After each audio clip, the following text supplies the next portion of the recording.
good afternoon. My name is Luca, Havelda, and let me introduce my PhD thesis, which is the impact of triglyceride level on the risk and outcome of different diseases. I'm a clinical dietitian, and my vision is to contribute to the prevention of diseases in association with hypertriglyceridemia, and therefore my mission is to provide evidence-based and valuable data in this process. To reach my mission, I have three specific goals, and the first one is a systematic review and meta-analysis, and it is investigating the effect of different triglyceride level on the development of diabetes mellitus. The prevalence of type 2 diabetes mellitus more than doubled in the last 20 years, and according to the literature, more than 90% of these cases are preventable if the risk factors are eliminated in time.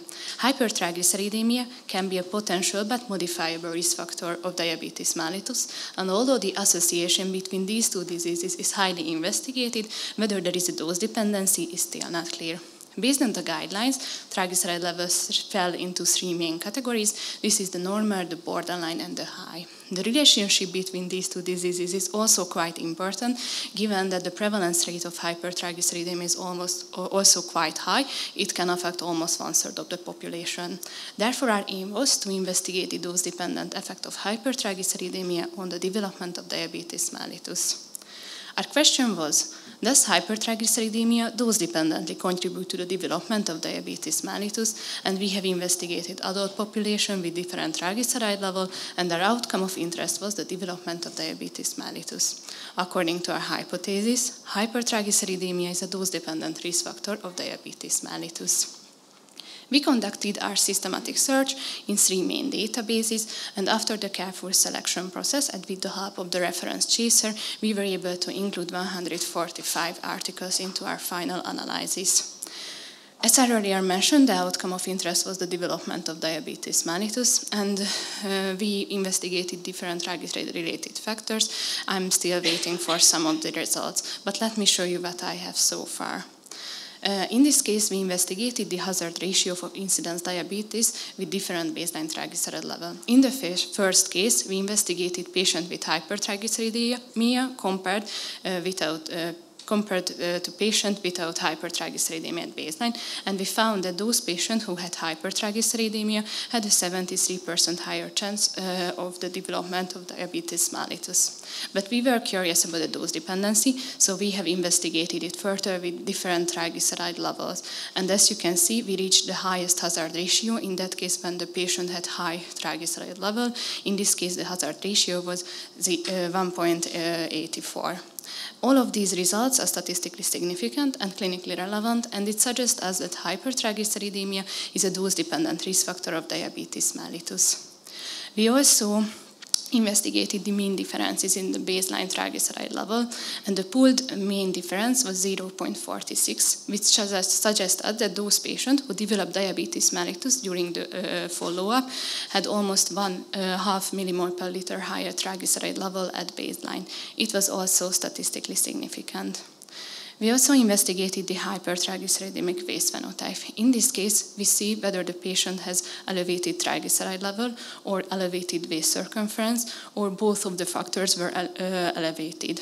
As you can see, we reached the highest hazard ratio in both sex groups when both of the factors were elevated. In this case, the patient has more than 3.5-fold higher risk of the development of diabetes mellitus. But we only reached the statistical significance in that case when the patient had normal triglyceride level but elevated waist circumference, which suggests us that elevated waist circumference may have an even more important role in the development of diabetes mellitus than hypertriglyceridemia. We also investigated other factors. Just to mention, we found that triglyceride glucose index and triglyceride to HDL cholesterol ratio were also a risk factor of the diabetes mellitus development. The strength of our research is the transparent methodology that we were able to work with large patient numbers and that we were able to analyze different triglyceride-related indexes. The limitations are the statistical limitation due to the differences in the articles, the quite high heterogeneity, and that we have included retrospective studies as well. As a conclusion, we can say that according to our results, hypertriglyceridemia is a dose-dependent risk factor of type 2 diabetes mellitus, and elevated waist circumference has a really important role in this development. A higher triglyceride glucose index and triglyceride to HDL cholesterol ratio was associated with higher risk of diabetes mellitus. Its implication for practice is to be able to schedule the most optimal follow-up visits for patients according to the predictive risk of diabetes mellitus, and of course to create better diabetes prevention programs with patient education. Its implication for clinical research is to find the most effective lifestyle strategies to reduce the triglyceride level and to investigate it with maybe other cutoff values. Currently, we finished writing the manuscript. I'm still waiting for some additional follow-up plots, but after that, I will be able to send it out to internal review. My second project is investigating the effect of different triglyceride level, but on the outcome of COVID-19 disease, and it is a registry analysis. From 2019, COVID affected millions of people worldwide, and its outcome was influenced by many factors, which should be identified to be able to interfere as soon as possible or do early interventions when needed. As I earlier mentioned, the prevalence of hypertriglyceridemia is also quite high, and it was associated with inpatient mortality. However, the association between the different triglyceride level and the outcome is still not clear. Therefore, our aim was to investigate the dose-dependent effect of hypertriglyceridemia, but on the outcome of COVID-19. Our question is, does hypertriglyceridemia dose-dependently worsen the outcome of COVID-19? And we investigated adult patients with COVID diagnosis with different level of triglyceride and outcome of interest: mortality, intensive care unit admission, need for mechanical ventilation severity, and length of hospital stay. According to our hypothesis, hypertriglyceridemia is associated with worsened outcome of COVID-19 dose-dependently. We used the coronavirus registry created by CATLAG study group, and currently we are at the preliminary analysis phase, and we are also writing the statistical analysis plan. Just to show you the representativity of our research, for a whole cohort consisted of more than 1,000 COVID-positive adult patients, and we have 500 patients who had data on the triglyceride level. As you can see, the mortality and the severity is quite similar in the whole and the analyzed cohort. Therefore, it is representative. And just to show some preliminary analysis, as you can see, the rate of mortality was higher among those who had high triglyceride level, and also in this case, there was a higher rate of severe disease courses. My third project is comparing the body composition in different AP stages, and it is a cohort analysis. The incidence of acute pancreatitis has increased in the last decades, and its mortality can reach 50%. Currently, its disease continuum is acute pancreatitis, recurrent acute pancreatitis, early chronic pancreatitis, and acute on chronic pancreatitis. High body fat, according to the literature, was associated with higher readmission rate, and the prevalence of sarcopenia is higher among those who had chronic pancreatitis. Biotools can measure more than 100 metrics regarding the body composition, which can differ in AP disease stages. But there is a lack of investigation of these metrics. Therefore, our aim was to investigate the body composition in AP, recurrent AP, ECP, and ACP patients. We are currently prospectively collecting data at the Institute of Pancreatic Diseases, and currently we have more than 700 cases. To measure the body composition, we use an InBody 770. Our question in this case, does body composition of acute pancreatic patient differ based on their AP disease stage? And we investigate adult patients with different AP disease stage and their outcome of interest, the different body composition metrics such as body fat or skeletal muscle. According to our hypothesis, body composition is different in the different AP disease stages, and its clinical implication is to be able to create better patient care with more optimal nutrition therapy.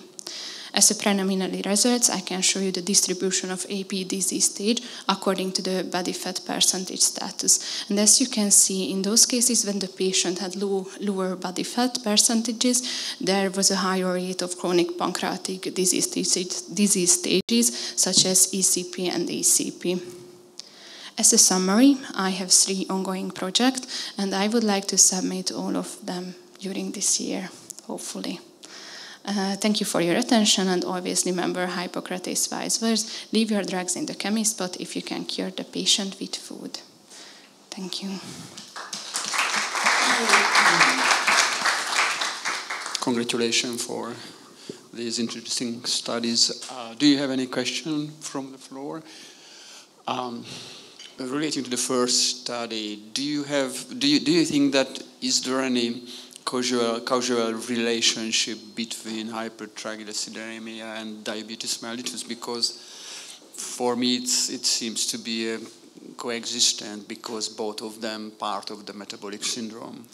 Yes, it's a really great question, and usually it is investigated because we know that after hypertriglyceridemia there is a higher rate of insulin resistance. So there is like it's like a chicken egg question, can be that which was first. But reading the literature, I have found that maybe free fatty acids and the inflammation due to the dyslipidemia can lead to somehow the development of diabetes mellitus. But I think that, of course, with a meta-analysis we cannot prove causality, but we can see the tendency here.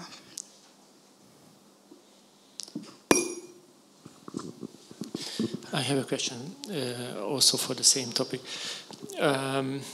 Did you find any data for hereditary hypertriglyceridemia patients for the same reason?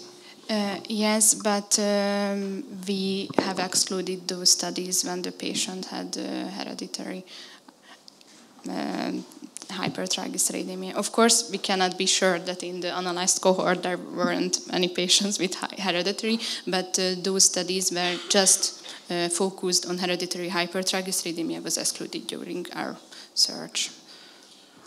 But it would be an interesting question for the same reason, because patients usually do not have diabetes mellitus. Yeah. Maybe as a force project it would be a great goal to analyze it.